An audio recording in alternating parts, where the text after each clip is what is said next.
Ito gawin mo sa hilaw na mangga. Ang ulam, pang side dish. Panalo to mga tropa.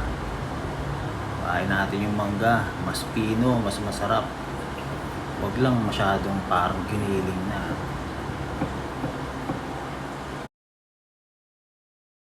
Sunod natin, kamatis.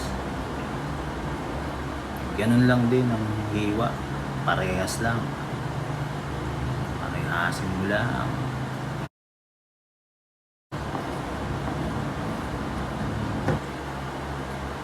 Sibuyas. Malaki yung sibuyas eh. Tiin natin sa gitna. Yung kalahati pwede pang pangsisig yan.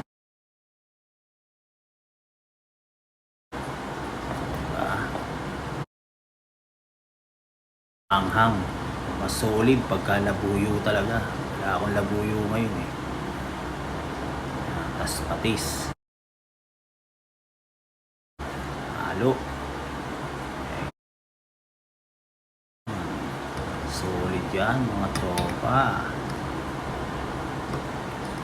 Pwedeng ulam yan. Pwedeng side dish lalo sa mga pinirito. Ang sarap.